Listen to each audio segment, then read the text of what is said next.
It's not the economy. It's not your boss. It's not even the bills. What's holding you back is a mental pattern that keeps recycling lack, no matter how hard you try to break free. Because you can change jobs, you can make more money.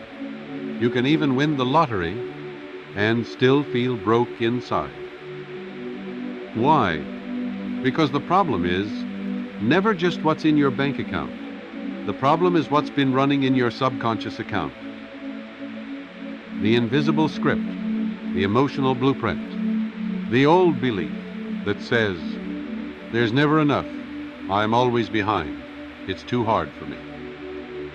And as long as that script is running, your results will keep looping. New income, same outcome. Because you're not creating with action. You're creating with identity. And until you change what you believe about money, about yourself, and about what's possible, you'll stay in survival, even while chasing success. You don't attract what you want. You attract what you believe you are. And if deep down, you still see yourself as someone who's always behind, someone who has to fight for every little thing, someone who was never good with money, then it doesn't matter how much you earn. You'll still feel unsafe, still feel small, still feel like it could all disappear tomorrow. That's not logic. That's identity. And identity is powerful because it decides what you allow, what you tolerate, what you subconsciously block, even when opportunity knocks. Scarcity is not a number. It's a role. It's a story. It's a suit you've worn for so long, you forgot it wasn't your skin. And the only way to stop being the broke version of you is to stop believing you are. You don't escape scarcity by chasing wealth.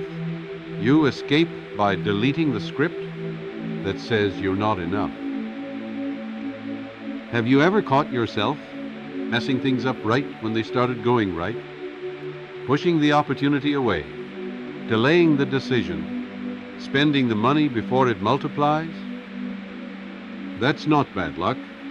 That's a mental pattern protecting its own identity. Because when the old belief says, I don't belong here, this won't last, I always ruin it, your subconscious will create proof to make that belief feel right. It's not trying to hurt you, it's trying to stay consistent. Because the mind values familiarity more than success, more than growth, even more than freedom. So every time you self-sabotage, you're not just delaying success, you're strengthening the identity of struggle. And until you stop rehearsing that struggle, your results will continue to mirror it. Money isn't running from you, it's just waiting for an invitation. But fear is the emotional signal that says, I'm not ready, I can't handle this, I don't trust this will last. And the subconscious listens, not to what you want, but to what you allow. Fear blocks flow. Fear builds walls. Fear sends a message. Keep it away, it's not safe here. You don't need to deserve more. You need to permit more. Permission doesn't come from your bank statement. It comes from your self-image, from how much expansion you're willing to receive, without guilt, without panic, without shrinking back.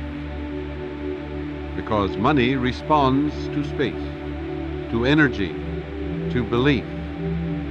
If you want more flow, remove the fear that says you can't handle it and replace it with the calm power of someone who already does. It's not about what you earn, it's about who you believe you are with money. Because your subconscious doesn't follow effort, it follows identity. And deep down, you see yourself as broke, as unlucky, as bad with money. You'll keep finding ways to lose it, avoid it. Push it away. Not because you want to, but because your subconscious is loyal to the image it holds of you. If that image says, I'm not the kind of person who handles abundance, then abundance will always feel unfamiliar. And what feels unfamiliar gets rejected. Even if you want it, even if you pray for it, even if it's standing right in front of you. You can only receive at the level you see yourself living. So change the image, and the income follows. You can't fix a financial block with more hustle, because the real poverty isn't in your wallet. It's in your emotional wiring. Old shame, guilt from past mistakes, the deep feeling that says, I'm not worthy of more. And as long as that energy lives in you, you'll keep repelling what you're trying to attract. Because your subconscious doesn't give you what you want. It gives you what you're aligned with. So if abundance shows up, but you still carry guilt, you'll sabotage it.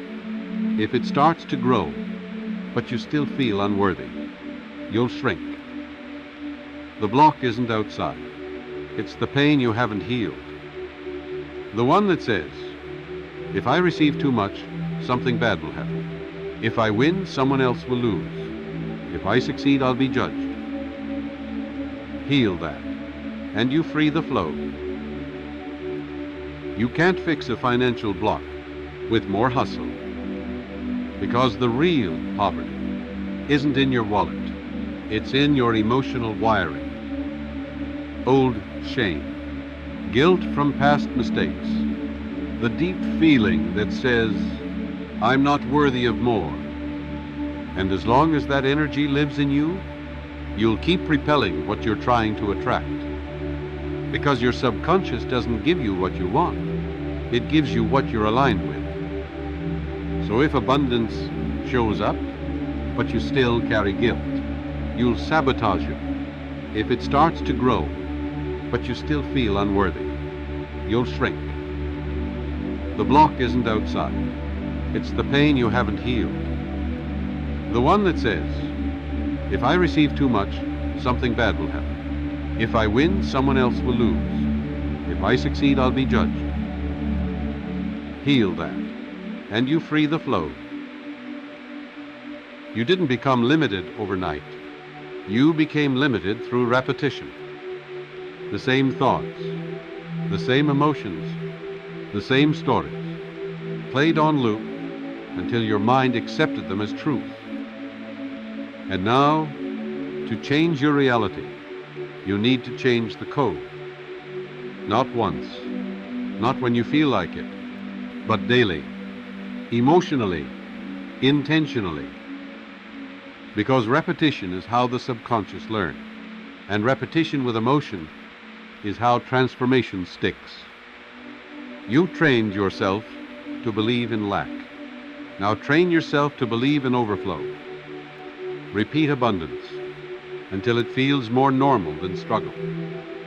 Speak wealth until your cells no longer resist it. And visualize prosperity until your mind stops asking, when? And starts saying, of course.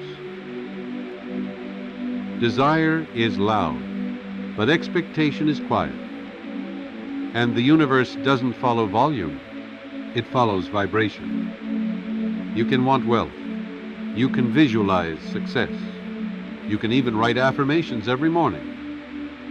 But if deep down, you're still expecting struggle, if you still believe things never really work out, if you're already bracing for disappointment, that's your true request. Because your subconscious listens to certainty, not hope. It doesn't respond to what you say you want. It responds to what you emotionally prepare for. So the question isn't, what do you desire? It's, what do you truly expect? And if you want your life to change, raise the level of your expectations to match the level of your vision. You've been trying, pushing, manifesting, hustling. But what if I told you you're not the one chasing money? Money has been trying to reach you. Opportunities, ideas, people, all aligned, but blocked by the part of you that still believes you're not ready. Because abundance doesn't need to be earned. It needs to be allowed. And you allow it by aligning your energy with receiving, not with chasing. When you stop striving and start embodying, you become the version of yourself who no longer waits. How you welcome. The money you want is already moving in your direction. Now your only job is to stop running in the opposite one. You are not your bank balance.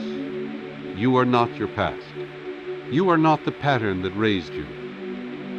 You are a command center, and your reality has been obeying your subconscious orders all along. The struggle isn't who you are. It's just what you've been rehearsing. But now, you get to decide what gets repeated.